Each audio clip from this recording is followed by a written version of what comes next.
भारत में आपको गप्पे कथाएं पढ़ाई जाएंगी कि फला कोई शूरवीर था, 80 किलो का भाला लेके चलता था, 40 किलो की तलवार लेके चलता था।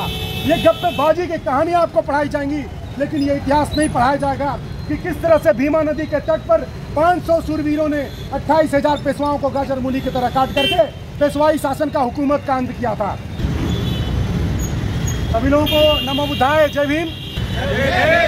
सम्मानित अंते जी, उत्तरानंद जी, उनके साथ आए युवा साथीगण, पूर्वांचल सेना के कार्यकर्ता, बुद्धालैंड राज्य आंदोलन के लिए प्रयासरत सभी आंदोलनकारियों को नमो बुद्धाय, जय भीम के साथ अभिवादन है।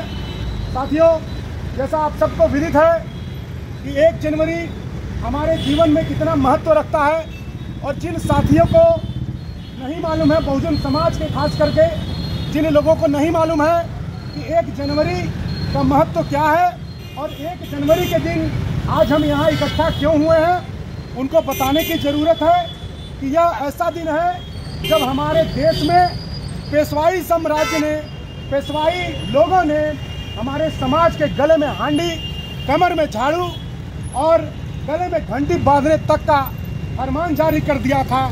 हमारे देश में शुद्धिकरण प्रथा, नरबलि प्रथा, प्रथम पुत्र गंगादान प्रथा, इस तरह की तमाम कुरीतियाँ थी।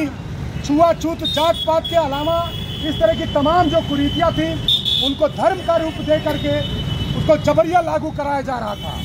और 1818 की जो घटना है, वो घटना हमारे देश में जातिवाद को जड़ से खत्म करने के साथ साथ जाति के नाम पर जो उत्पीड़न करने वाले लोग हैं, उनका भी समूल नाश करने वाला दिन है। साथियों, 1 जनवरी 1818 को हमारे 500 महान शूरवीरों ने, हमारे बहुजन समाज के शूरवीरों ने 28,000 पेशवाओं को गाजर मूली की तरह काट करके ख़त्म किया था। और इसके साथ ही जो बर्बरता थी पेशवाई समाज की, पेशवाओं की जो बर्बरता थी, उनकी जो हुकूमत में हमारे समाज के लोगों को जानवरों से बदतर समझा जाता था, उसको तोड़ा था, उन जंजीरों को तोड़ा था।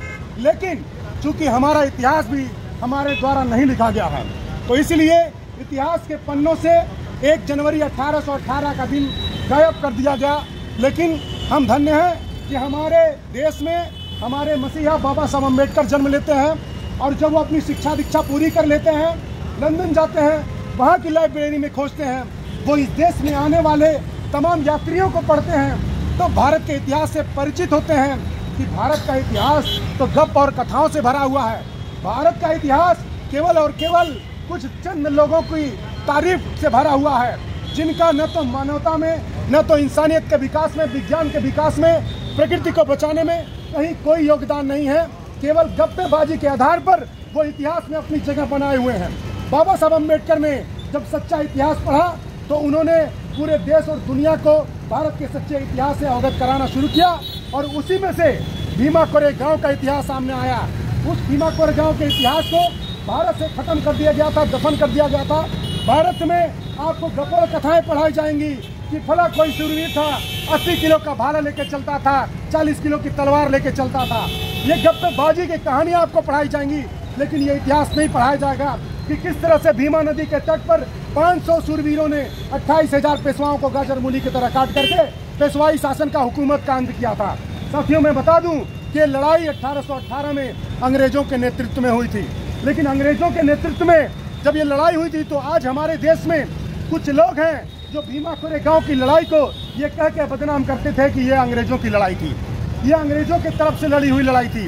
जी नहीं, ऐसा कुछ नहीं था। बात ये थी कि जब पेशवाई आतंक चरम पर था, पेशवाओं का जो शासक था, उसने हमारे समाज के गले में हांडी, कमर में झाड़ू और पैरों में घंटी बांधने का फरमान जारी कर दिया था। दलितों को कुचलने के लिए, उनका उत्पीड़न करने के लिए, उनकी बहन बेटियों के इज्जत को नोचने के लिए मार्शल लॉ लागू कराया गया था। तो इस लॉ के खिलाफ दलितों में जो जनाक्रोश था, उस जनाक्रोश को लेकर के दलितों ने एक बार पेशवाई शासन के सामने ये बात रखी थी कि देखो, आज अंग्रेज पूरे देश पे कब्जा कर रहा है, अंग्रेजी साम्राज्य, अंग्रेजी हुकूमत दिन प्रतिदिन पूरे देश पर हावी हो रही है, और जल्द ही पेशवाई शासन पर भी हमला होगा और अंग्रेजों का हुकूमत होगा। अगर तुम ये मार्शल लॉ खत्म करके हम दलितों को ठीक ढंग से रहने जीने का आज़ादी दे दो, हमको हमारी ज़मीनें वापस दे दो जिसमें हम खेती कर सके, तो हम तुम्हारे खिलाफ नहीं बल्कि तुम्हारे साथ अंग्रेजों के खिलाफ लड़ेंगे। लेकिन पेशवाओं ने कहा कि नहीं, तुमको हम पैरों के धूल में जो कण होता है उसके बराबर भी जमीन नहीं देंगे। और सम्मान की बात छोड़ो, तुम वर्ण व्यवस्था में अवर्ण हो, वर्ण व्यवस्था से बाहर हो, और जो तुम्हें मनुस्मृति में लिखा है उसी हिसाब से तुम्हारे साथ व्यवहार किया जाएगा।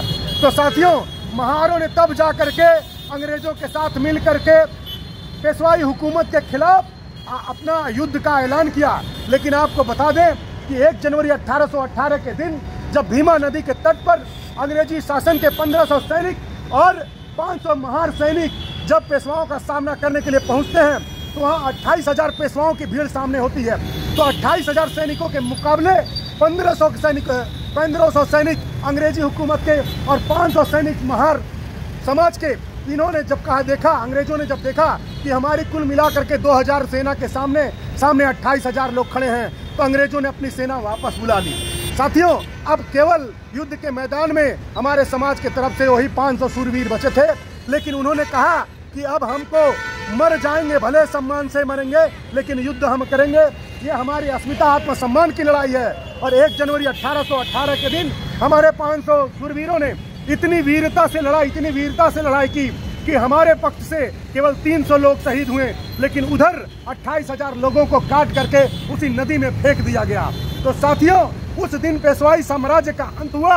उस दिन हमारे समाज ने अपना लोहा मनवाया।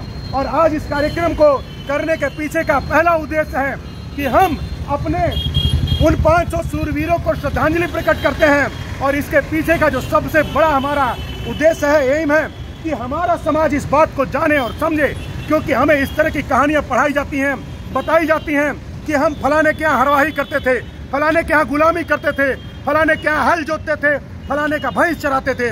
लेकिन हमें यह नहीं इतिहास पढ़ाया जाता था कि हम बुद्ध की मार्शल आर्ट्स को जानते थे, हम भगवान बुद्ध के बताए गए युद्ध कला को जानते थे। और भगवान बुद्ध के अनुयायियों ने, उनकी रक्षा करने वाली जो कौम है, उन नागवंशियों ने, महारों ने, वो समाज जिसको हमेशा हाशियों पर रखा जाता था, जब अपने पर आया तो 500 ने 28,000 को काट करके फेंक दिया।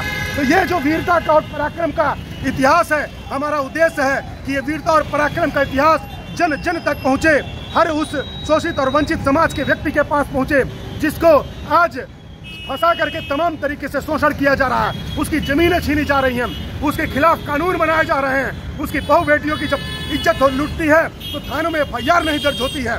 तो ऐसे समाज को जब हम उसकी वीर गाथा से, उसकी शौर्य गाथा से परिचित कराएंगे, उसके इतिहास को बताएंगे, तो निश्चित तौर पर उसके अंदर जो गुलामी की बातें हैं वो घर करना बंद करेंगी। उसके अंदर वीरता और पराक्रम का संचार होगा, उसके अंदर वो शक्ति आएगी कि हमारे 500 लोग जब 28,000 को खत्म कर सकते हैं तो हम क्यों नहीं लड़ सकते हैं। आज तो भारत देश में संविधान लागू है बाबा साहब अम्बेडकर का, हमारे पास मौका है कि हम उन संवैधानिक अधिकारों का प्रयोग करके शासन और प्रशासन के सहयोग से अपने हक अधिकार की लड़ाई लड़ें और इस देश में समता मूलक समाज की स्थापना करें, जातिवाद को खत्म करें, भेदभाव और उत्पीड़न को खत्म करें। और इसी उद्देश्य के साथ आज हम पुनः यहाँ पर भीमा कोरे गांव के उन 500 महार सैनिकों को नमन करते हैं, उनको श्रद्धांजलि देते हैं और कहना चाहते हैं कि हम आजीवन आपके ऋणी रहेंगे। आपके वीरता और पराक्रम ने हमको जो बल और ताकत दिया है उसके लिए हम जीवन भर ऋणी रहेंगे। और जिस तरह से आपने इस 1 जनवरी 1818 का इतिहास कायम किया था, उसी तर्ज पर लड़ते हुए हम अपने हक और अधिकारों की लड़ाई भी लड़ेंगे। इसी के साथ मैं अपनी बात को समाप्त करता हूं। सभी लोगों को नमो बुद्धाय, जय भीम। अमर रहे, भीमा कोरे गांव के शहीद अमर रहे, कोरे गांव के शहीद अमर रहे, अमर रहे। जब तक सूरज चांद रहेगा बाबा साहेब का नाम रहेगा, जब तक सूरज चांद रहेगा बाबा साहेब का नाम रहेगा। भीमा कोरे गांव के शहीद अमर रहे, अमर रहे, भीमा कोरे गांव के शहीद अमर रहे, अमर रहे, वीर शहीद अमर रहे, अमर रहे।